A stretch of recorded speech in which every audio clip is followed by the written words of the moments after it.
Tales for Dark Nights.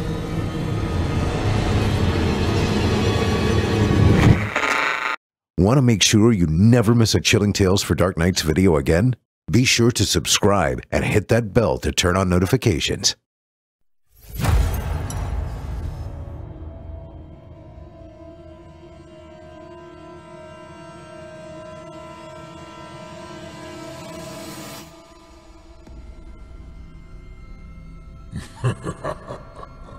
Good evening.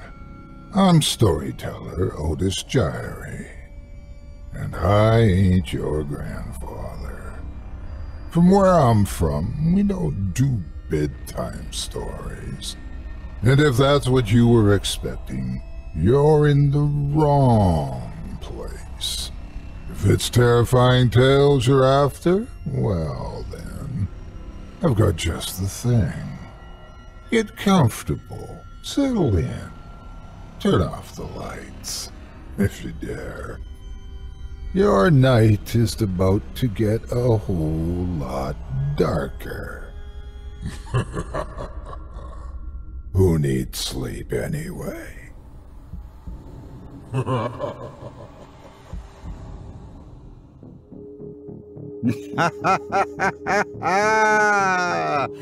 Good evening. You're listening to Scary Stories Told in the Dark. Welcome, dear listeners, to Season 11, Episode 19. I'm your host, Otis Jiry, and in this episode, I'll be performing 4 tales to terrify you, courtesy of author Dale Thompson. Tonight, you'll hear tales of cursed corrective wear, reflective dangers, unfortunate heists, and wandering maniacs. You're listening to the standard edition of tonight's program, which contains the first 2 spine-tingling stories. If you'd like to show your support and enjoy an extended version of this and other episodes with twice the terror, visit simplyscarypodcast.com and click Patrons in the upper menu to sign up today. Thank you for your support. Now, it's time to take a walk together down the moonlit trail, so lock your doors, turn your lights down low, and settle in. The show is about to begin.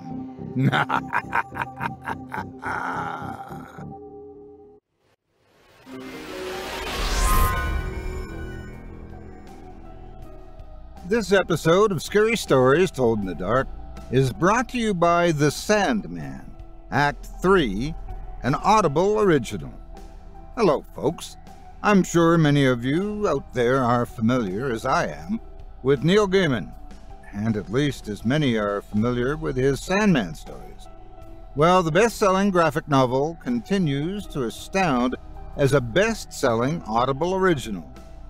Adapted and directed by Dirk Maggs, The Sandman Act 3 is now available for your listening enjoyment, with James McAvoy returning as Morpheus and joining a star-studded cast, including Kat Dennings, Kirsten Shaw, Jeffrey Wright, Neil Gaiman himself, and Will Wheaton.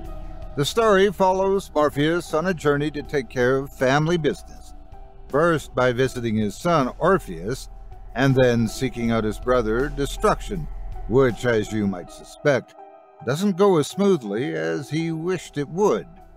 Covering the storyline found in Brief Lives and World's End, The Sandman Act 3 is presented for the first time in immersive 3D audio. Go deeper into the dreaming. Listen now, only on Audible.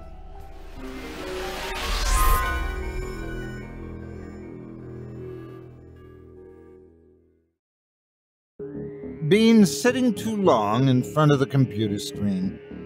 Too many long nights with only a lamp to keep you company.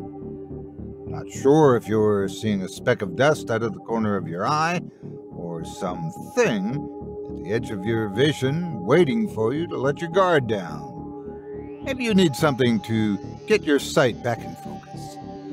Unfortunately, in this first story of the evening, sometimes your eyewear might be the opposite of corrective. Without further ado, I present to you Spectacles.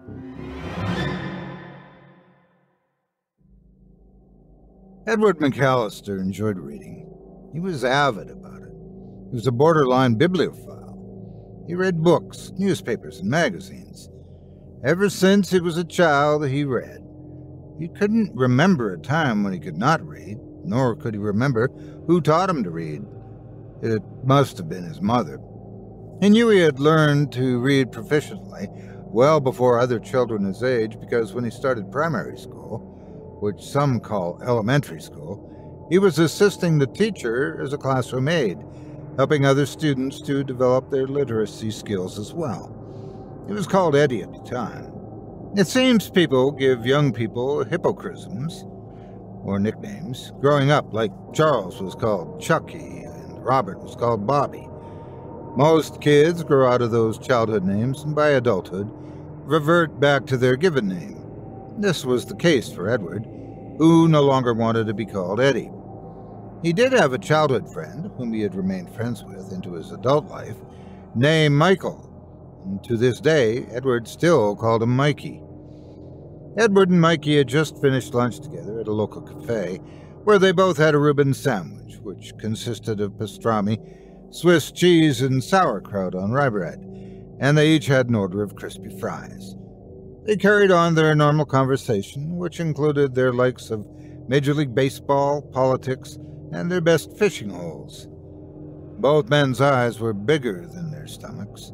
They could hardly move away from the table. They were so stuffed. After every meal, they said they'd no longer revel in gourmandism, yet they most often would. Now it was time to walk off the overstuffed lunch.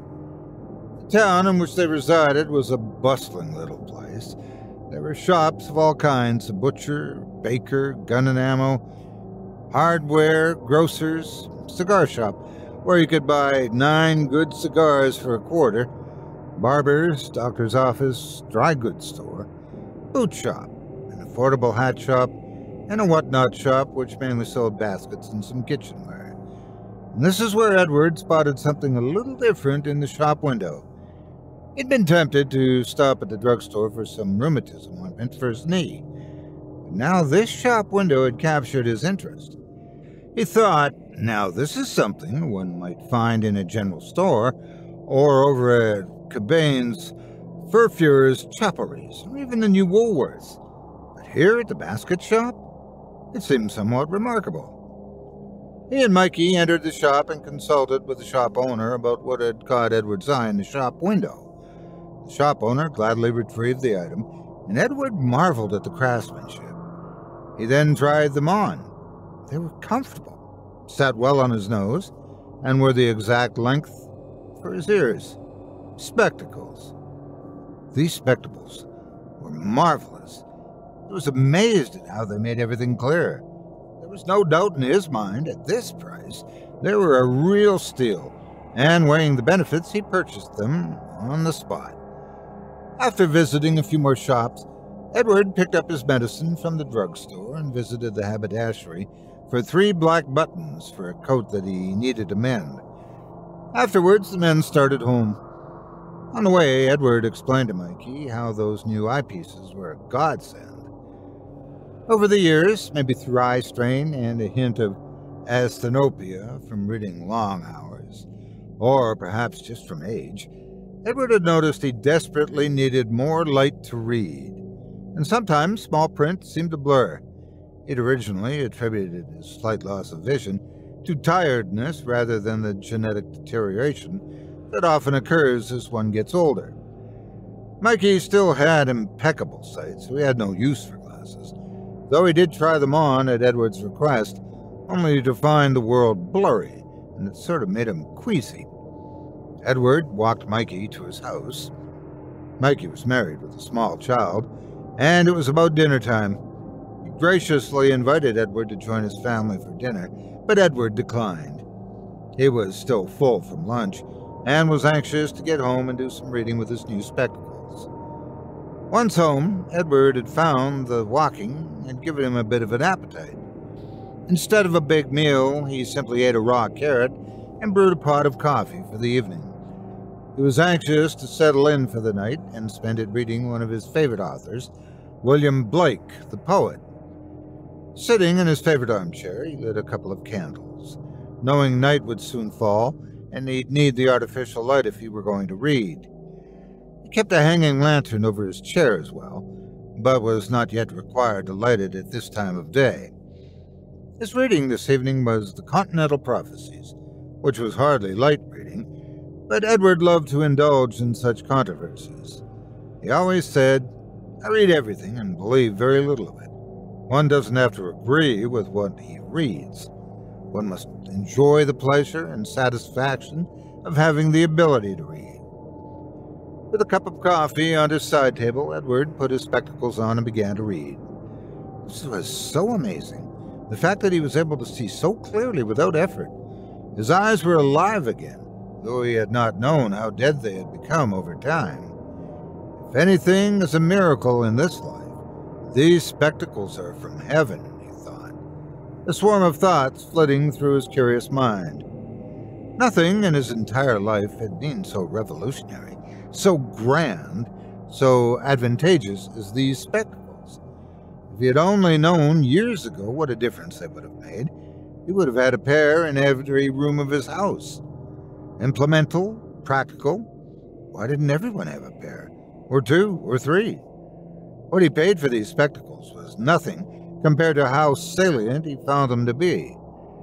He read up to the point where the sun began its descent over the horizon, and he lit the lantern and made another cup of coffee. Edward read for what seemed like hours, then sleep crept upon him, and he could no longer retain what he was reading. He knew when he became semi-conscious that it was time to get ready for bed. Edward fell right to sleep the moment his head hit the pillow. He slept deeply without a single memorable dream until he suddenly awoke, hearing an incessant rattling in his room. Now fully awake, he could no longer hear the sound that had snapped him from his sleep.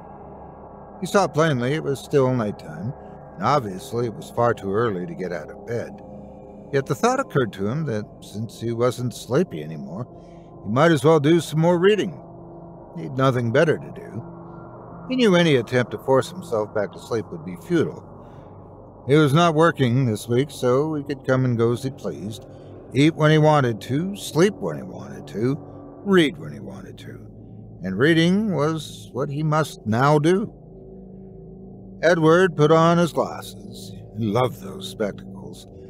Everything looked so much clearer to him, and he believed they might even improve his looks. Not that he was an unattractive man, but he believed maybe with spectacles he looked more distinguished, more presentable. He certainly had more confidence. He read for a couple of hours and made himself a light breakfast. Afterwards, he felt like a walk. He carried with him a book, The Treatise of Human Nature, by the philosopher and historian David Hume. He thought he'd find a quiet place outdoors to do the reading. The morning air was fresh and pleasant, as it should be on this late spring day. Flowers were blooming, trees were budding. Everything was turning green in nature as the sun was lifting itself up over the horizon. No dew this morning, for which Edward was grateful. This meant his favorite park bench would not be damp, and he'd sit there reading until the park began to get busy. He didn't like big crowds. As he sat on the bench, he became distracted. Something drew his attention away from his book on human nature and gravitated to a man walking a dog. He looked like any other ordinary man, and the dog was a respectable breed, not a mutt. The odd thing was, as the man and dog drew closer, the image of the man metamorphosed into something foul, entirely nondescript. For a brief moment, the man's form was simply something diabolic. The brevity of the change was so ghastly that instinctively Edward flinched, forcing a high-pitched gasp from his throat, which did not exactly expel from his mouth. What he saw, or thought he had seen, was the man's face and head shape-shifting in a quick, furtive instant into a white skull, like a frightful tonsure on a crimsoned head. As quickly as the transmutation had occurred, the man's appearance changed back into human form again, and he gave Edward a wrinkled brow expression, snapping Edward from his hypnagogic state. He'd only been entranced with the man for a split second, Yet this man had made eye contact, breaking the trance. Though Edward instantly snapped out of the fixation and looked away, he made a point to turn his eyes back toward the man after he had passed him. Everything looked normal to him. Removing his spectacles, Edward rubbed his eyes, believing without a doubt his eyes must be strained. And now, since the sun was up, there must have been some optical illusion. Though stricken with confusion, he returned the spectacles to his face, and he decided to stay put for the time being and rest before venturing on. He was out of sorts after the illusionary event, not being able to rationalize what had just occurred. Two women were approaching, coming through the park, arm in arm. He assumed either mother and daughter, sisters, or best friends. He admired their step and laughter, thinking they must have been sharing good news with one another. Not able to hear them speaking, he strangely noticed he could read their lips from where he sat. He'd never had this ability before now, but he could make out their entire conversation. Though they would have thought their conversing was anonymous to anyone around, Edward could make out every word. They were laughing but speaking but killing someone. Their tongues became fire in their mouths, and flames were dancing on their clothing and hair, but they did not burn.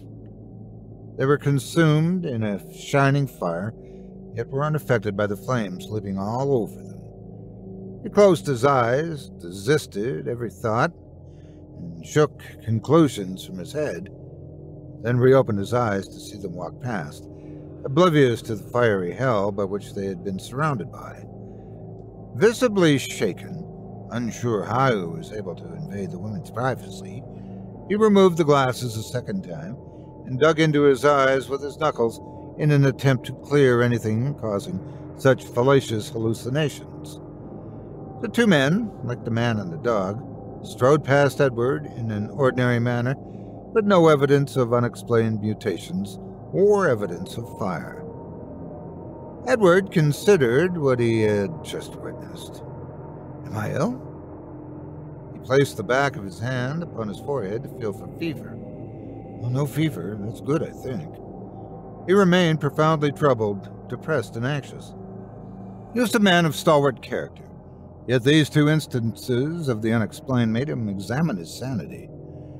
More people were approaching, most likely either on their way to work or possibly early morning shoppers, hoping to beat the late sleepers to the shops for the better cuts of meat and fresher breads.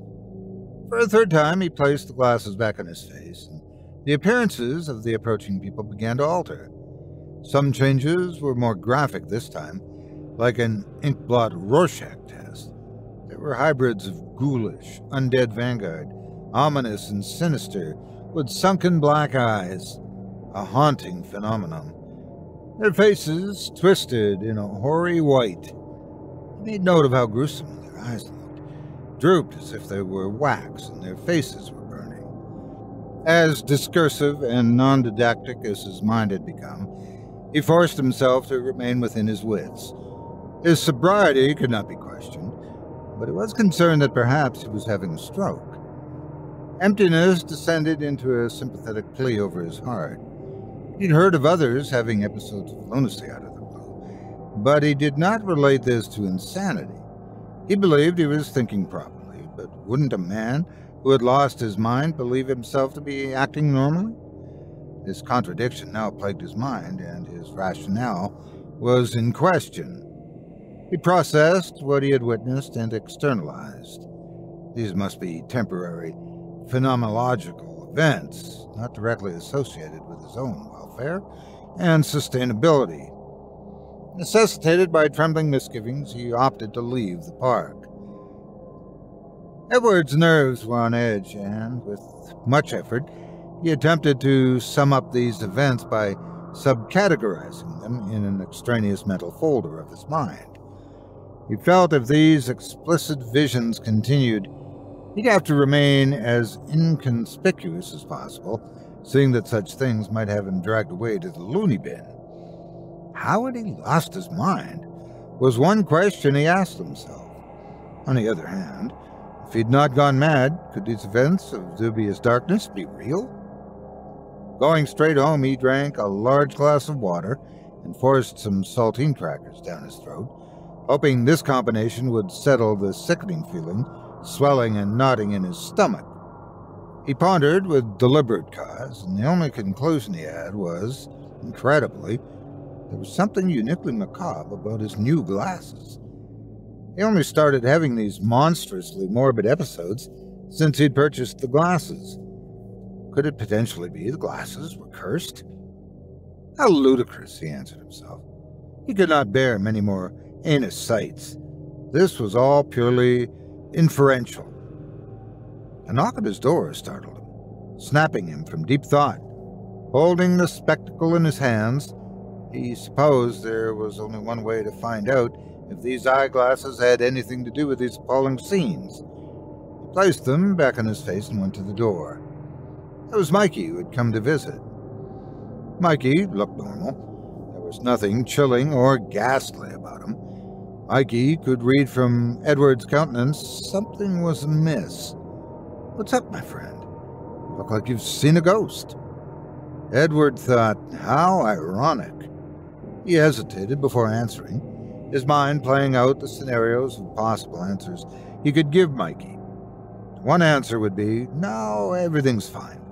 Nothing going on here, just got back from a walk. That would be the safe answer. Or he could answer Mikey with, these glasses are possessed by the devil, and when I put them on, I see blood, gore, evil of every kind. But he did not want to raise suspicions about his mental health and well-being, so he answered Mikey, I went for a walk, felt a little strange at the park, and came back home to get some water.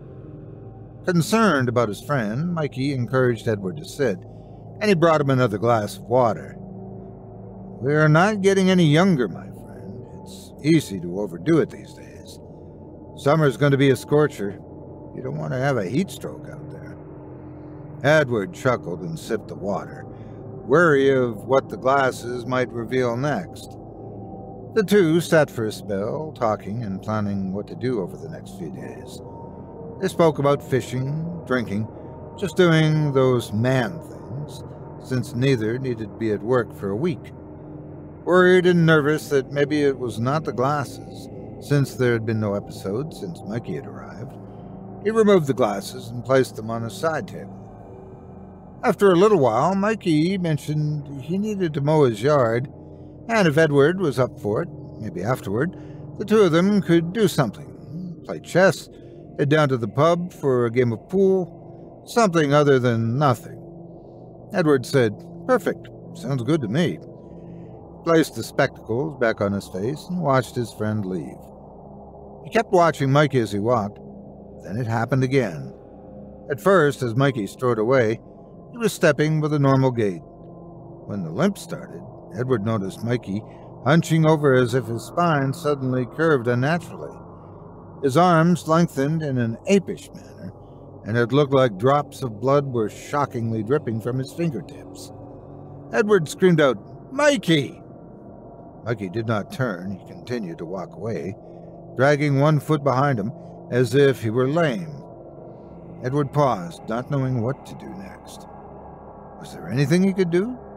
His only choice was to remove the glasses, and when he did, Mikey once again walked away and appeared absolutely normal. Edward stood at the crossroads of a logical personal disposition, debating on what he should do, or rather could do.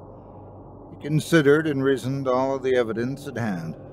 Part of him thought the novelty of the spectacles was too authentic not to use, but he lacked any power within himself to control what he saw, and when he saw it.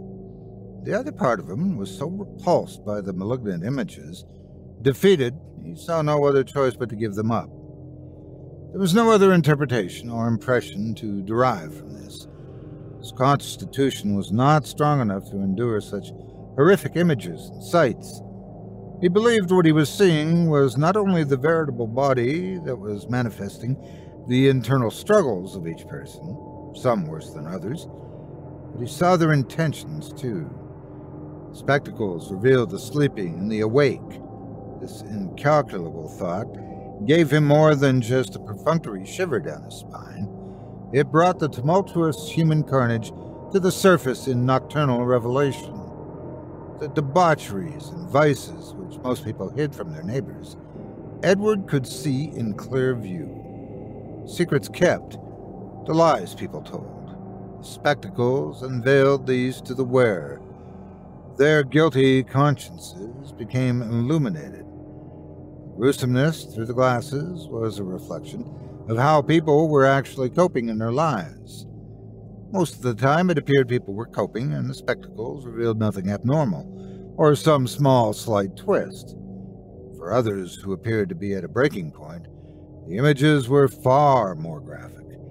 There was a barbarity in some people. A murderous scene would materialize, highlighted with maculation of crimson blood, splattered everywhere with the expiation of the crime yet unsolved, unconfessed, not yet convicted. For these were the misdeeds yet to be carried out, the transgressions of their guilty consciences, manifested in hidden terror and mysterious oppression within pertinent hearts without rest. Some were dangerously soulless, acting out their evil intentions. The spectacles were a doorway into the supernatural malevolence. Edward concluded the scariest thing was not actually the visible atrocities he was forced to view, but that the cursed spectacles held them enthralled. This disturbed him the most. On the other hand, when he had worn the glasses and observed himself in the mirror, he saw nothing disgusting or disquieting. He felt reasonably sure he was a good man, without vendettas or hate, nor was he terribly troubled in his soul. Unable to cope with these mirrors into one's soul, he returned the glasses to the store that afternoon for a refund. The store owner had no problem with the return and offered Edward a different pair. Edward explained that after he had worn the glasses for a while, he realized the lenses were too strong and they hurt his eyes. He opted not to trade the glasses in for a new pair, but rather he got his money back and made his way home again, free from the accursed spectacles. Later on, Edward and Mikey opted to go to the pub to shoot a few games of pool for a bit. Mikey usually won these games, but this night they split them, 2 games apiece, before both agreeing it was getting late and returning to their homes. Upon entering his house, Edward lit a lantern and plopped down in his armchair with a book in hand. That was when he heard a persistent rattling coming from the kitchen. What could that be? He huffed as he made his way around the corner to the kitchen to investigate. The rattling stopped as he entered the room. He stood frozen, listening stringently for the noise to sound again. A minute passed with only the normal breathing of the old wood of the house and the odd cracking as if the house was stretching. He practically jumped out of his skin when he heard the rattling again. It was a vigorous scratching noise and a whirring rattle. The noise was coming from one of the kitchen drawers. "Darn mice," he said aloud as he reached for a pan. He didn't want to smash a mouse with a good pan, but it was the only rodent-killing tool at his immediate disposal. The scratching continued as he crept ever so softly over to the drawer. With ease, he pulled the drawer open, and to his shock and dismay, there was no mouse or even a trace of a murrayed rodent to be found.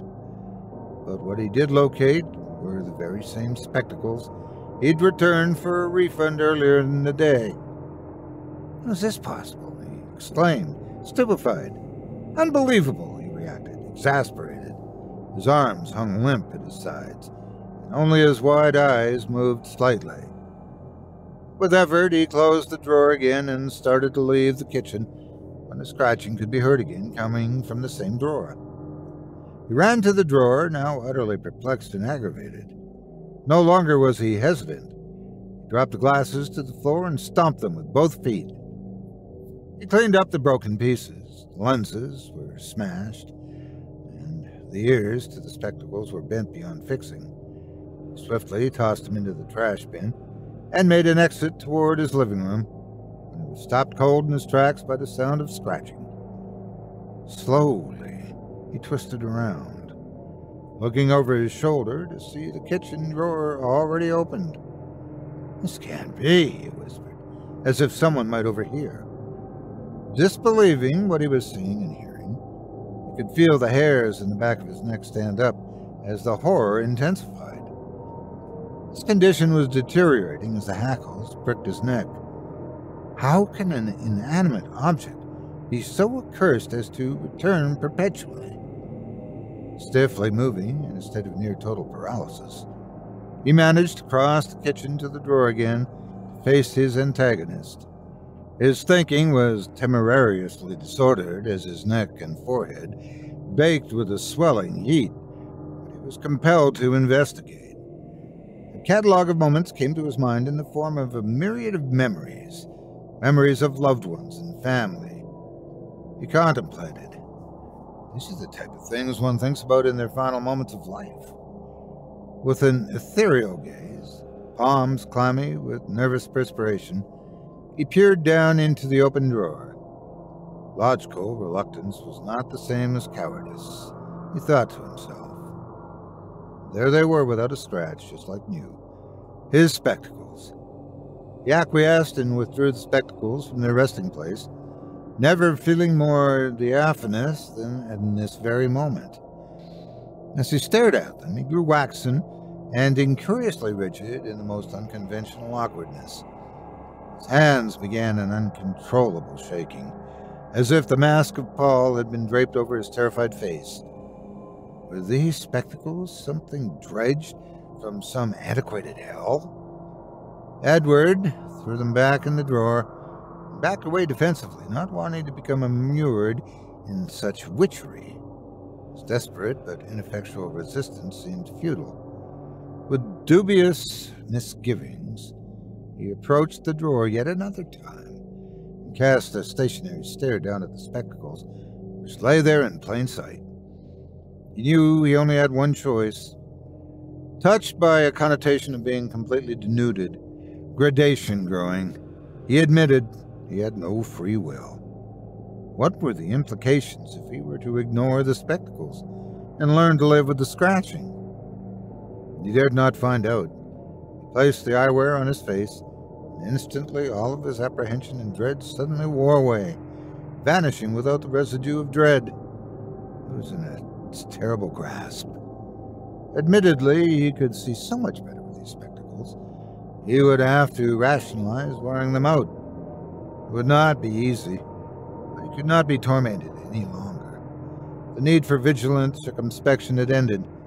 He surrendered to the enchantment, never feeling more wholesome.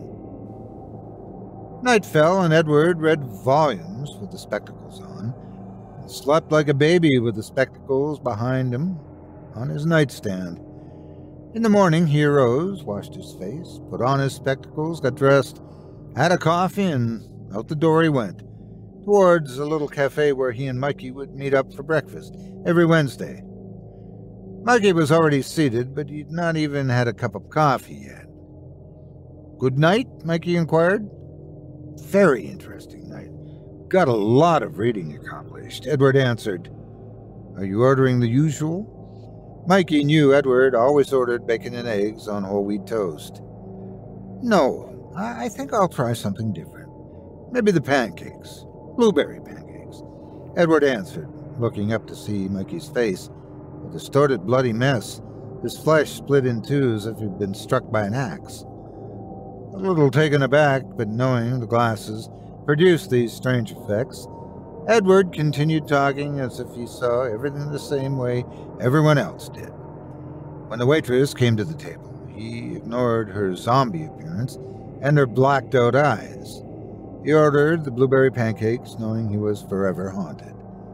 This was something Edward did not believe he could ever get used to. Seeing the dead, the mutilated, some people walking with broken wings, as if they were fallen angels. He eventually surmised, with terrifying revelation, that these glasses he could see people's inner demons, those things of torment people must bear alone. He saw the suffering, the pain, the injustice of their situation and current predicament. It wasn't anything anyone could actually prepare for, but he endured it. Edward thought in some ways he was blessed because he could see evil for what it was. He had a better understanding and recognized the suffering that some people, unfortunately, lived with, more intimately than before, without a single soul to take the weight from them. These spectacles made him a nicer person, a person who went out of their way to help those in need. Edward died at age 62 with Mikey by his side. Edward's short illness was very sudden, but he managed to get his affairs in order and say proper goodbyes to his friends and family. He passed quietly and painlessly in his sleep, wearing the spectacles until the end. Mikey died the next day. He'd experienced a massive heart attack. He was found wearing Edward's spectacles.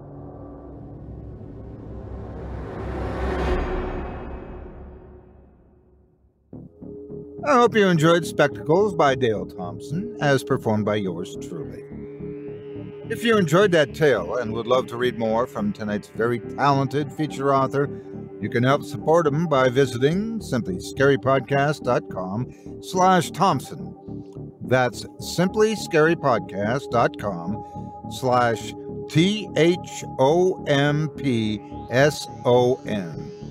If you like spooky stuff and you also like music, or maybe just enjoy one or the other, be sure to stop by his official YouTube page and check out his various musical renditions.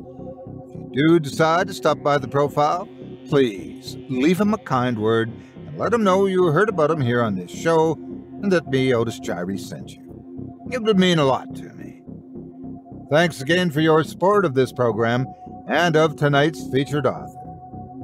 I once thought that I had a similar pair of glasses that would accidentally show me everyone's worst inner demons.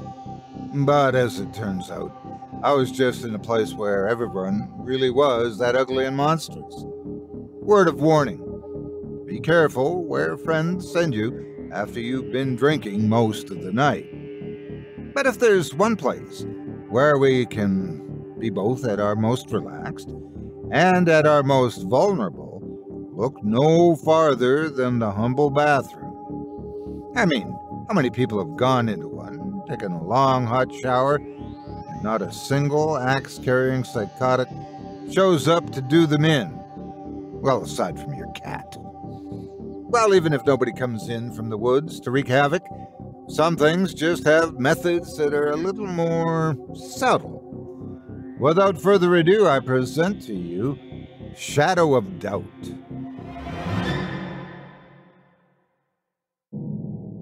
First Corinthians 13:12, Young's literal translation, 1898.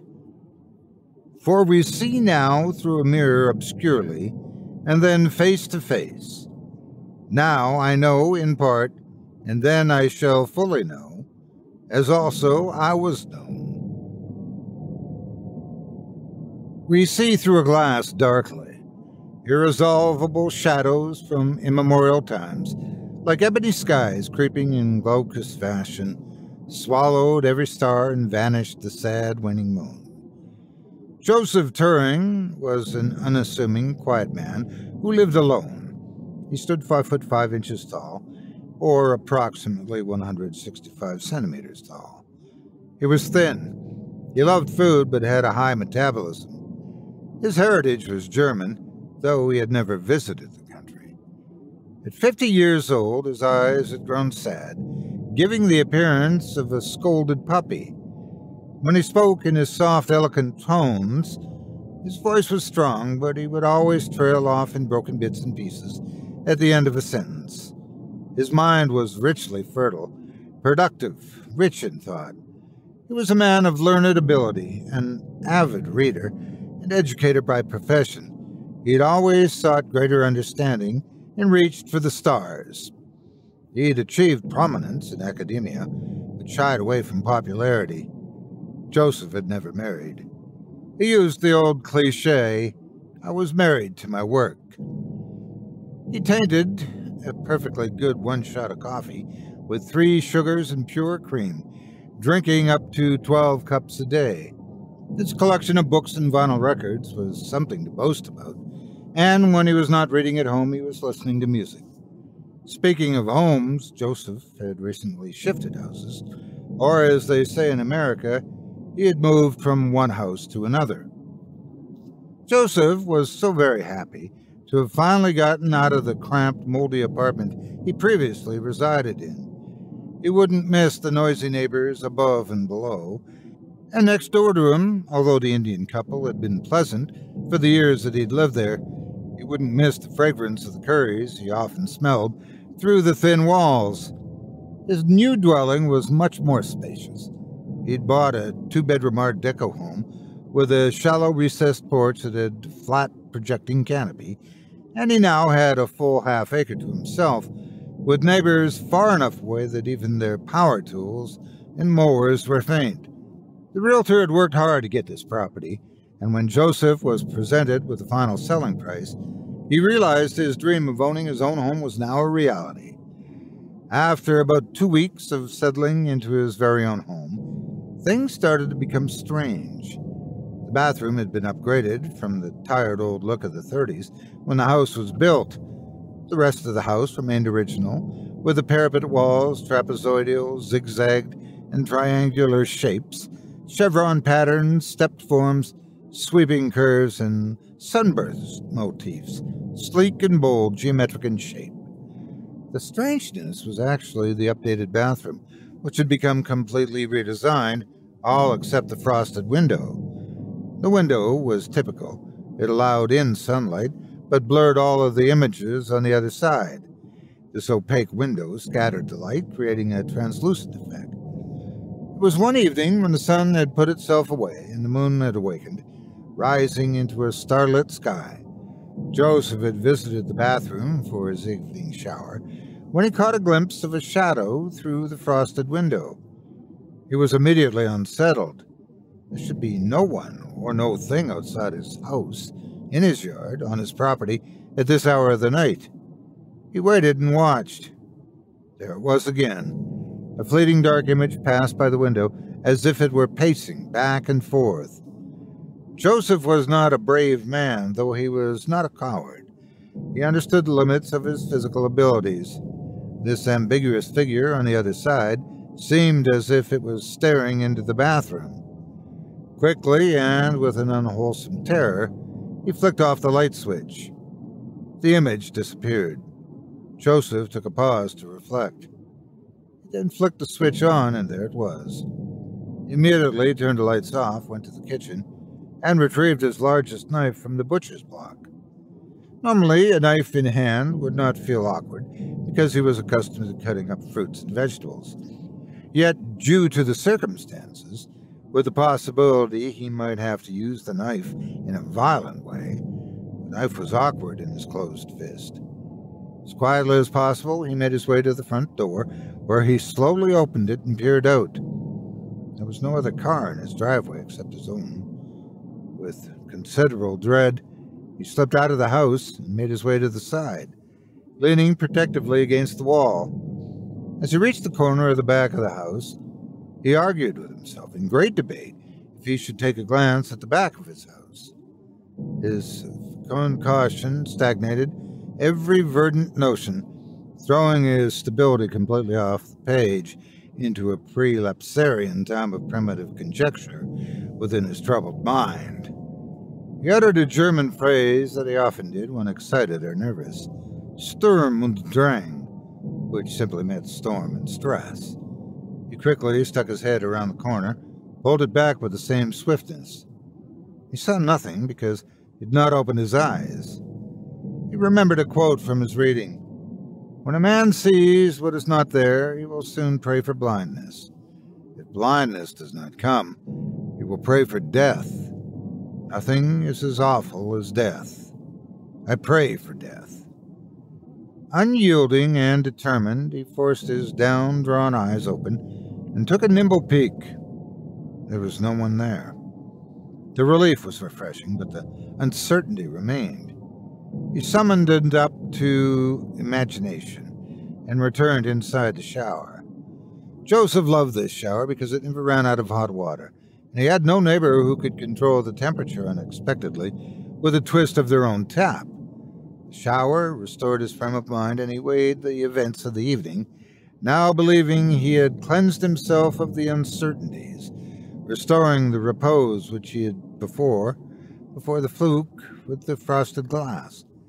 He gave his body a good towel dry and ran a comb through his thinning hair. As he turned to exit the bathroom, his heart skipped a beat. There, on the glass, in undeniable plain sight, was a dark hand pressed against the frosted glass. What did this mean? It was exactly the same symmetry of a human hand. Instinctively, he wrapped the towel around his body, and with gaped mouth, he peered at the smudge on the other side of the frosted glass. His right hand fumbled for the light switch, and when his fingers fumbled over it, being careful not to look away from the frosted glass, he flicked the light switch off and then back on. Turning the lights on again, he took a step back because now there were two hands, open palm, stretched out fingers pressed against the glass. He flicked the switch off and on again, and this time a face appeared. It was the side of a woman's face with a cheek pressed against the glass. He could discern it was female because of the long hair, small hands, and from features he could make out that obviously would not normally be those of a man's profile. The face stayed pressed in one spot, while the hands seemed to caress the glass. Although Joseph was feeling sickly, he moved toward the window. He moved as a grief-stricken man. His face deprecated a severely wrinkled frown as a man perplexed in the midst of solving a puzzle. The face turned and faced the glass, the tip of the nose prominently pushed lightly against it. Joseph was practically mortified by this time, but he pressed on with difficult speculation, dismissing the wistful and restless agitation at his own pensive mood. The image slid its hard body against the glass, its arms, breasts, fingers stretching and flexing, clawing seductively, making light scraping noises with its nails.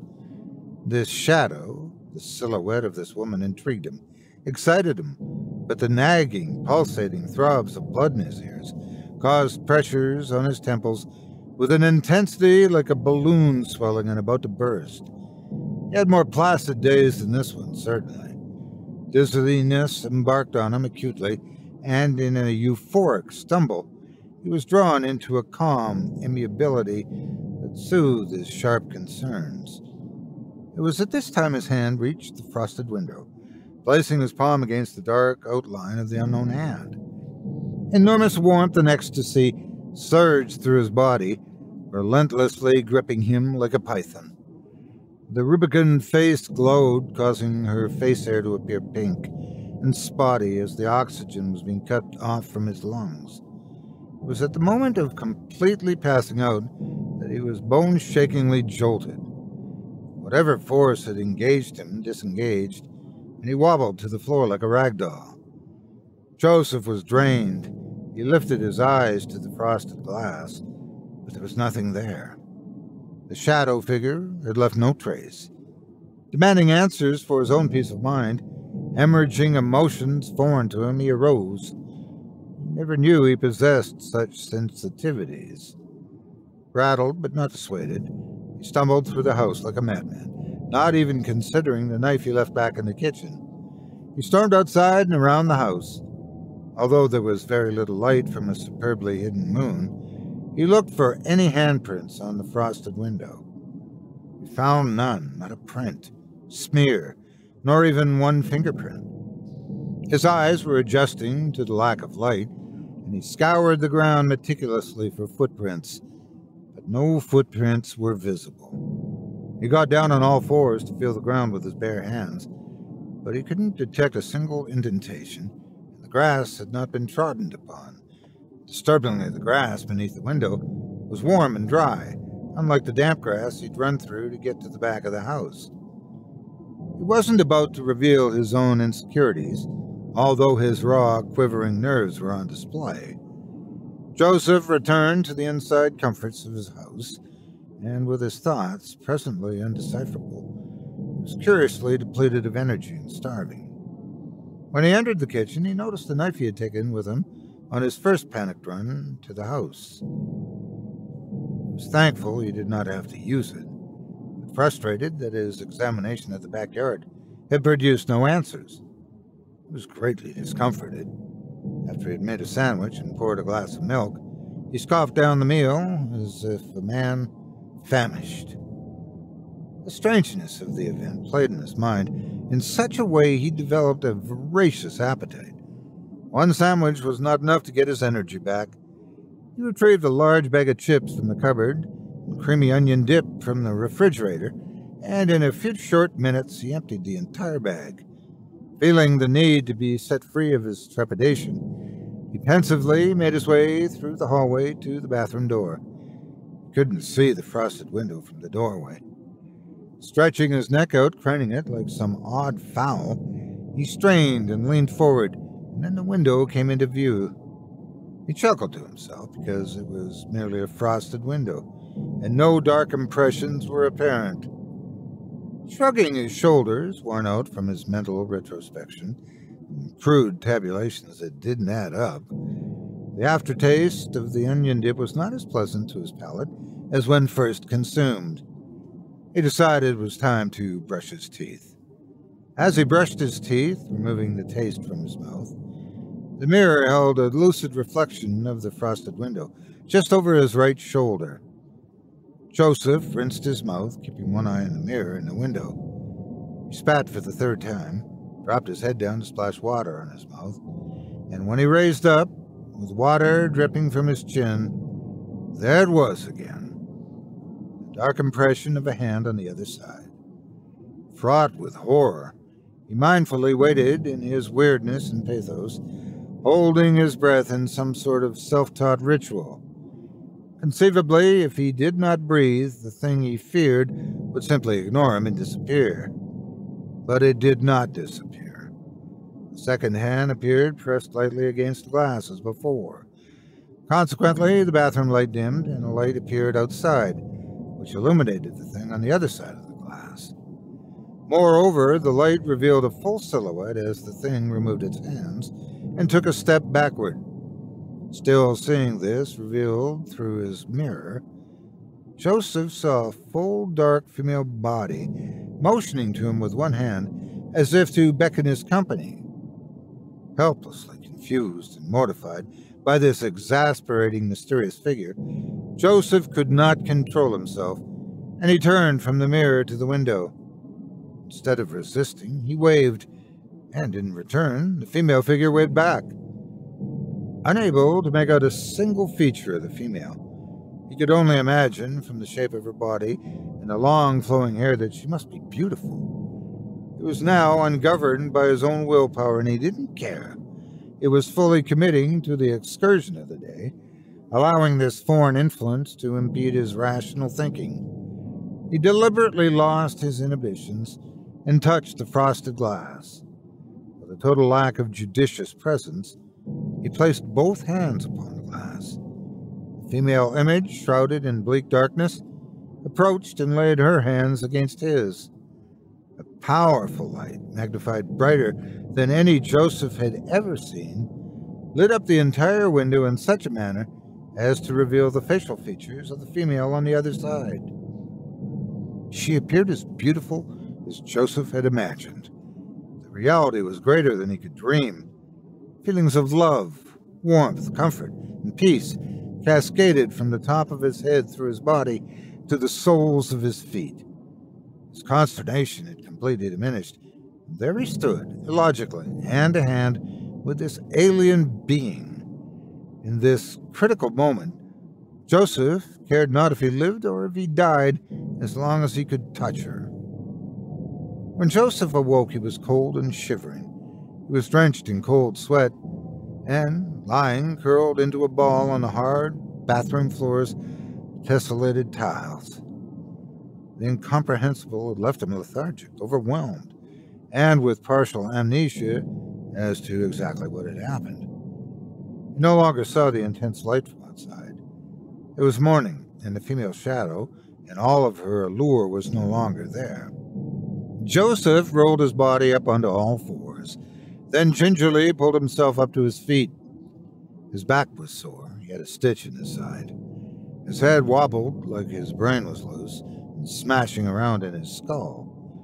With blurred vision, he went to the sink and splashed cupped handfuls of cold water onto his face. The cold water was a relief for his hands, as this was when he realized the pain at first. thirst. The tips of his fingers and palms were burnt as if he held over a fire. An insatiable appetite gripped his gut, like a bear emerging from a winter's hibernation. He realized it was morning. The darkness was gone. The female was no longer in the frosted glass, and his starvation took predominance over his scorched fingers. Practically running to the kitchen, he fed like a wild hog on an entire box of cereal, drank the remainder of the milk, and he swallowed a dozen raw eggs. This did not satisfy his famished condition. Like a man starved on a deserted island or a prison camp, he couldn't control his starvation. His feeling of malnutrition was met with the fifth deadly sin of gluttony. When Joseph had devilishly devoured practically every edible thing in his house, he collapsed on the sofa, and there he remained comatose until night was visited. The mayhem of the previous night and the indescribable events of the morning were behind him now as he awoke with nausea and heartburn, eating away at his esophagus with a burning acid reflux from the pits of hell. Hardly remembering what all had occurred, he felt ashamed. He felt dirty, as if something unholy and intimate had been forced upon him. The disgust of violation, the uninvited maltreatment, the unsolicited ravishment, the profane experience was unimaginable. What sort of surreptitious encounter had he been through? Was it spirit? Poltergeist? Alien abduction? No answer he generated would suffice. Joseph loathed himself at this moment. He avoided the bathroom, went to the bedroom, put on a change of clothes, and then ventured to the garage. There he found a hammer hanging on a hook over his workbench and got himself a pair of safety goggles for good measure. He thought if this was a spiritual thing, frosted glass was his gateway. He needed to make sure, for his safety, he would not be assaulted again, whether by demon or extraterrestrial. He was a man on a mission, and marched himself into the darkened bathroom, where the frosted glass window was hardly visible. Night had come, and this is when she appeared. He was confident in his decision to smash the glass once and for all. He flicked the light switch, and there she was, in all of her contradiction of exotic, darkened vixen and resplendent apogee. Joseph hesitated. Why? He didn't know. He raised the hammer up over his head. The figure on the other side of the glass placed both hands on the glass as she had done before. Joseph called to the figure, "Don't make me do this! Go away!" His reluctance was a fear he may never feel again, the way she made him feel now. Yet the logical side of him realized she was destroying him, and she must go. The figure refused to or could not answer. She waved her hands against the glass, and then pressed her body against it, as she had done before. Joseph began to become overwhelmed with erogenous sensations, a prurient desire with a burden of undeniable amatory affection for this wonderfully dark creature with whom he was presently wedded. While still in his cognitive mind, he resisted, or tried to, by biting his lip until he tasted blood. The salt and metallic taste, which reminded him of iodine, practically sickened him. The paroxysm of fear lingered, as deplorable as it was, causing an unattractive scowl to be imprinted upon his face. The oratorical running through his thoughts screamed warning and caution at all costs. Interposing hysteria was shouting in his brain to get out of the house, yet his desires swelled within him like a dam about to burst. Temptation was strong. The female entity lured and seduced him through a transmission of energy from her hands, through the frosted glass into his fiber. The glass became more opalescent, changing into prismatic prisms until that place where she was coming from coexisted in Joseph's world with impenetrable darkness. This was the consequential apex, the finality of it all was unveiling, the apotheosis of the moment. The last thing Joseph felt was indefinite sensitivity and he shook with eagerness, smothered in an impenetrable darkness, fathomless, implacable, like an ennui at the heart of the dead, intangible to the living, absence of breath, no longer able to defend himself. Joseph was lost in the ebb and refulgence, cocooned in the realms of phantasmagoria, slipping forever into irretrievable oblivion. Into Joseph's world, a shadow from the Neverworld stepped through the window and over the lifeless body of Joseph, who had been the conduit of its existence in the world of man.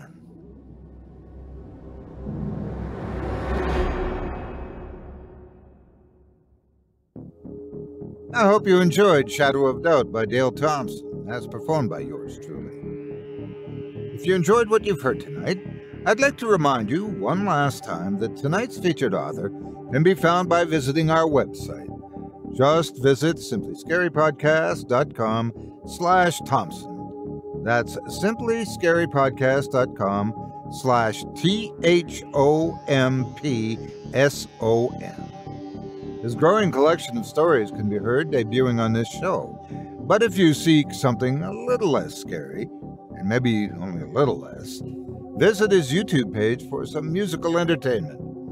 If you do decide to stop by the profile, please leave him a kind word and let him know you heard about him here on this show and that me, Otis Jiry, sent you. It would mean a lot to me.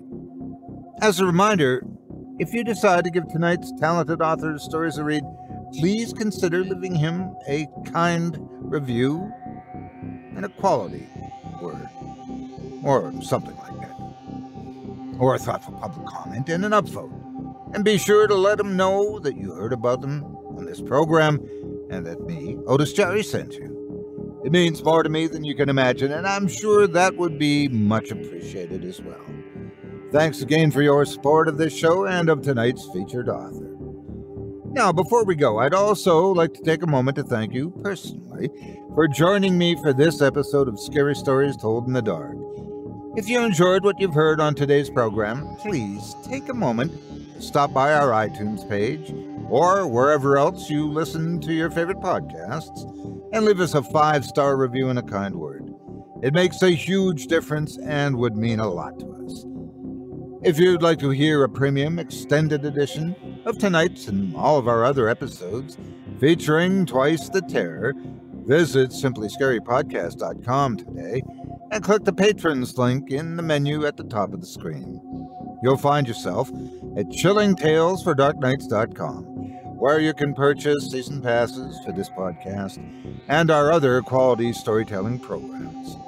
Or become a patron for as little as $5 a month. Get access to our entire audio archive dating back to 2012, all of it ad-free.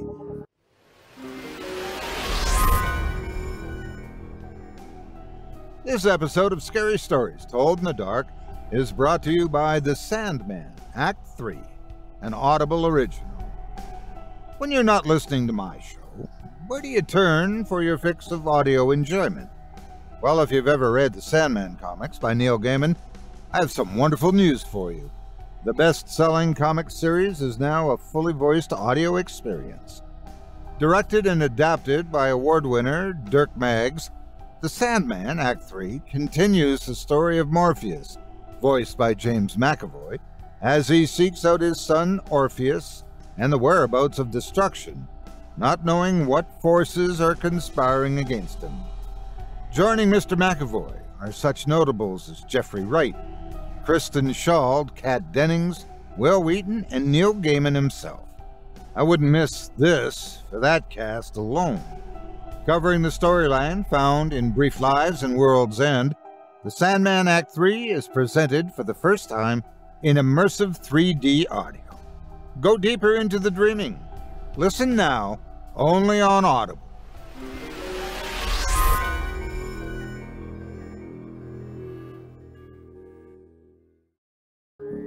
If you happen to use Facebook, Twitter, Instagram, or YouTube, you can follow and subscribe to Chilling Tales for Dark Nights there, where you'll get all of our latest updates and new releases and have the chance to interact with us each and every week. You can subscribe to me on YouTube as well at the Otis Jiry channel, where you'll find releases of my series, Horror Storytime, dating back to 2014. And you can find me on Facebook, Twitter, and Instagram too. Just search for Otis Jiry. Until next week, stay spooky and get some sleep, if you can.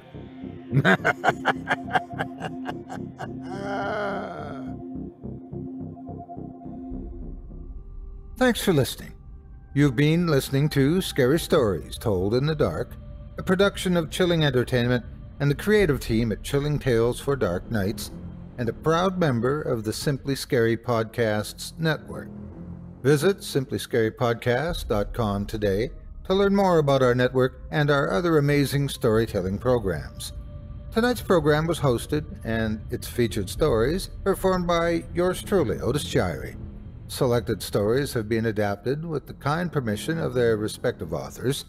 Original music provided by Luke Hodgkinson and Jesse Cornett. Sound design and final mixing and mastering provided by executive producer and director Craig Groshek. Program's artwork and logo by David Romero. If you're looking for some fresh tales on a daily basis while waiting for the next podcast, check out my YouTube channel, the Otis Jiry channel, and my extensive collection of narrated tales there. Simply search on YouTube by my name and you'll find me. And don't forget to subscribe and press the bell notification icon to get my latest releases. Got a scary tale of your own that you'd like performed? I take submissions. Email it to me today at otis@simplyscarypodcast.com to have your terrifying tome considered for production in a future episode of this show.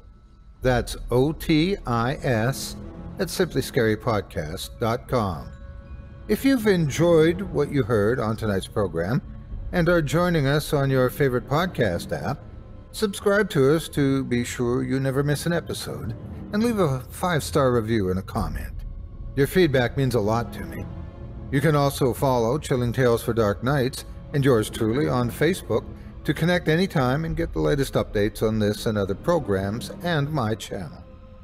If you're listening on the Chilling Tales for Dark Nights YouTube channel, do us a favor and hit the subscribe button and the bell notification icon for ctfdn as well to get more spooky tales from me and the crew and another episode of this program each and every Wednesday. And don't forget to hit that thumbs up button to tell us how we're doing and leave a kind word or a request. And don't forget to visit us at chillingtalesfordarknights.com and consider supporting the team by becoming a patron.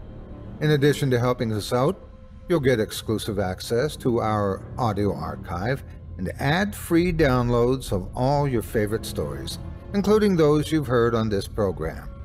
As for me, I'll be back next Wednesday with more terrifying tales to keep you up all night. But that's all right. Who needs sleep anyway?